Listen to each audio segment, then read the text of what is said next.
Once again, welcome to the program. Let's begin with the Russian-Ukraine crisis, where Ukraine President Volodymyr Zelensky says he has written to Turkish President Tayyip Erdogan and UN Secretary General Antonio Guterres, calling for the continuous operation of the Black Sea grant shipment deal. Mr. Zelensky said in his nightly video address that Russia had no right to determine who had enough food to eat, and the grain initiative could operate with or without Moscow's participation. Russia halted participation on Monday in the year-old UN brokered deal that lets Ukraine export grain through the Black Sea, spreading fear in poorer countries that price rises will put food out of reach. Meanwhile, U.S. Secretary of State Antony Blinken has described Russia's decision to hold participation in the year-old deal that lets Ukraine export grain through the Black Sea was unconscionable and called for the pact to be restored as quickly as possible. Mr. Blinken said the U.S. will be looking for alternative ways of helping get Ukrainian food on the world markets, but it also added that options such as rail and road will not allow for the same volume of export as the Black Sea deal did. But he also says that Washington is monitoring the situation, especially after the overnight attack that damaged the road bridge linking Crimea to southern Russia, adding that it is up to Ukraine to decide how to conduct the war. The Black Sea Initiative enabled the safe export of some 33 million metric tons of foodstuffs from 3 Ukrainian ports, including more than 750,000 metric tons of wheat transported by WFP, helping to relieve hunger in Afghanistan, the Horn of Africa, and Yemen. The initiative helped bring down global food prices. The Memorandum of Understanding on Russian food and fertilizer exports also delivered concrete results over the past year. As the Secretary General stated this morning, the decision of the Russian Federation to terminate the Black Sea Initiative will strike a blow to people in need everywhere. Ukrainians are Russians' principal victims, but this war is also harming the poor and the vulnerable across the world, particularly in Africa, in Asia, and in Latin America. Energy prices rocketed by 20% worldwide last year, almost doubling global inflation from 4.7% to 8.7%. World food supplies have fallen sharply. Ukrainian food exports, maize, barley, or wheat, have plummeted by more than 40%, with catastrophic consequences for sub-Saharan Africa, which relies on these supplies. After all, the spillover effect of this needless war are profound.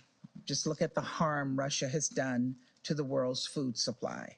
By weaponizing food, Russia has exacerbated the global food security crisis, a crisis that disproportionately impacts people in the Middle East and Africa.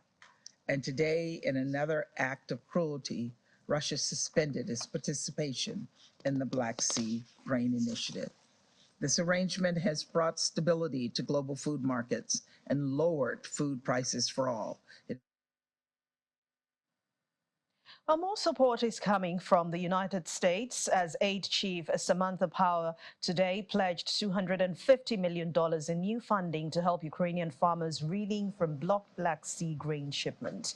Speaking at the port of Odessa with the Deputy Prime Minister Alexandra Kubrakov, Mr. Power said investment via a USAID initiative focused on Ukraine's agriculture sector would aim to boost agricultural infrastructure and expand other export routes.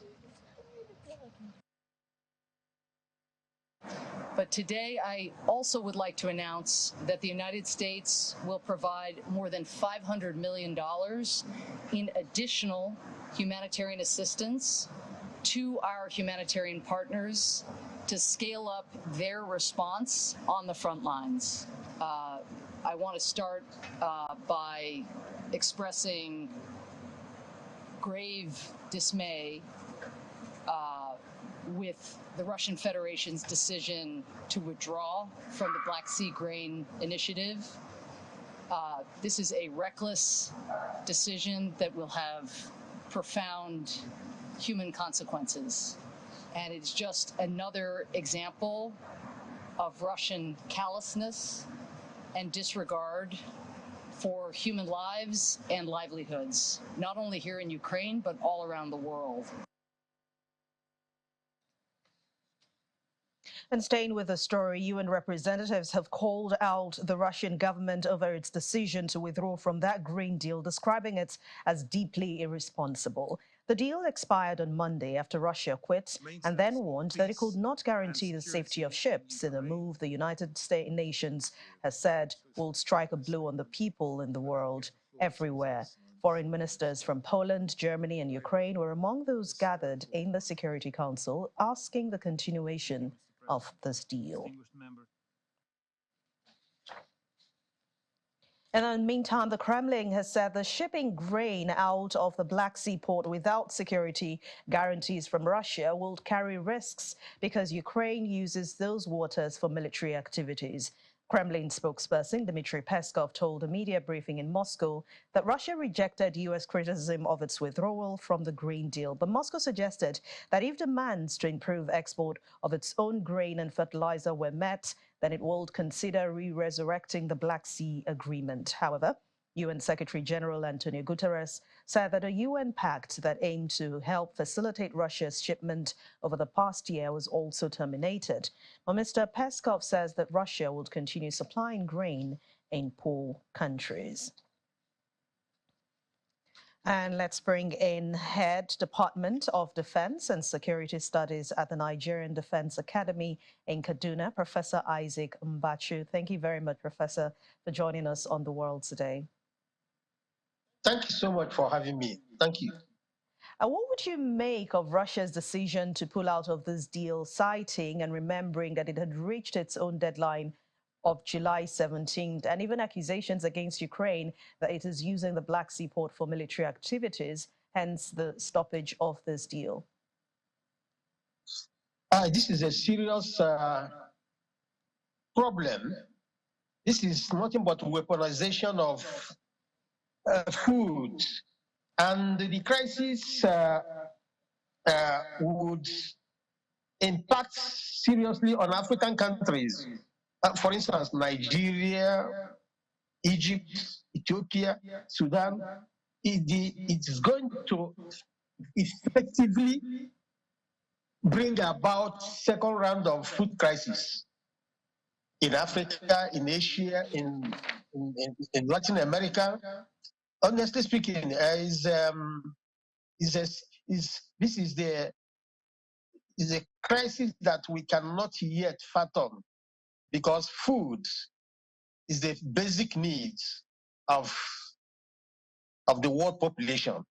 So for Russia to withdraw from the Black Sea Green Deal is a serious crisis. It will definitely harm African countries, Asian countries, Latin American countries more than Russia or Ukraine. But Ukraine has asked that Turkey and even the UN should continue with this deal. Is that a possibility? I mean, the UN and Turkey were supposed to be guarantors for this deal in the first place. Yeah, you see, the UN and Turkey, following the Istanbul deal of last year, but what Russia is saying is that if Russia cannot export its own food and fertilizer, that Ukraine would not be allowed to export its grain. So to some extent, Russia should be listened to. Russia cannot export its fertilizers, cannot export its own food. Therefore, Russia would not allow Ukraine grains to be exported through the Black Sea. So that is the crux of the matter. That's the crux of the matter. Russia demands that its fertilizers and food be allowed to be exported to. Well, the concern now is for poorer countries to be able to have access to grain from Ukraine first. And how will Russia's decision impact on Ukraine? Russia's decision to withdraw from this deal honestly speaking, is going to impact seriously on third world countries, especially African countries. It's going to cause riots like it did in Egypt because of the rise in the price of bread some time ago. Right now in Nigeria, bread is no longer a poor man's food. So African countries, starting from Nigeria, sub-Saharan African countries, Asian countries, Latin American countries would suffer terribly because of this weaponization of food. So it's looking like it's... Yeah, go ahead. Go ahead. Go ahead, Professor. Yes. Go ahead. Yeah, I mean, weaponization of food is a crime. It's a crime. It's a humanitarian. It's crime of humanitarian proportion. And if there is any way the NATO countries, UN, Russia, Turkey can come to rescue, in fact, to save mankind from this crisis, that would be a great achievement from them. Because yes, yeah, Professor, so I was going to say it looks like the story of when two elephants fight, but for the second time, what happens to these poorer nations? How can they still access grain promised in this deal? Of course, with the current inflationary pressures around Africa, famine, hunger, diseases, the crisis between Russia and Ukraine, and by extension the food crisis, will definitely bring tears, bring sufferings, bring hunger to many countries of the world, especially the African countries, Latin American countries, Asian countries. It's a serious crisis, and the UN must put every measure in place to resolve it as soon as possible. Otherwise, it's going to impact seriously on the world food stage, especially sub-Saharan Africa. All right. Thank you very much, Professor Mbachu, as the head Department of Defense and Security Studies at the Nigerian Defense Academy in Kaduna. Thank you very much for your time and contribution on The World Today. Thank you so much. Thank you. Well, let's step away from the grain deal, but staying in Russia, the FSB security service says that it has arrested a Russian woman. It's suspected of collecting information on a critical infrastructure facility at the order of Ukraine's intelligence services. It did not name the facility, but the surveillance video, which Russian media said was taken by the FSB, showed the suspect using her phone to film near a hydroelectric power plant in the town of Oglich in the Russian Yaroslav region north of Moscow. She is then shown being arrested in her own office by masked FSB and police agents. A court on Saturday ordered the suspect to be detained for 2 months. The RIA News Agency reported that Baza, which is a Russian news outlet, which sometimes publishes materials from FSB, released a message exchange between the suspect and a purported Ukrainian coordinator, in which the woman agreed to supply the map coordinates of local railway lines, military recruitment offices, and the hydroelectric plant. Drivers waiting to leave Crimea in a long traffic jam say they were calm and would come back in the region a day after an attack on the Crimean bridge that Russia blamed on Ukraine. The Russian tourists said their departure today from the peninsula had been pre-planned, and they were not leaving early because of Monday's incident in which parts of that bridge structure was damaged. The tourists said they had been waiting up to 1.5 hours on Tuesday's traffic queue.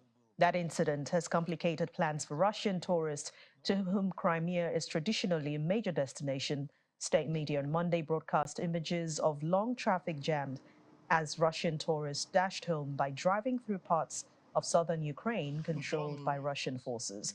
Partial road traffic opened on one lane of the Crimean bridge late on Monday, but ferry operations from the southern Russian area to Crimea were suspended early on Tuesday due to bad weather.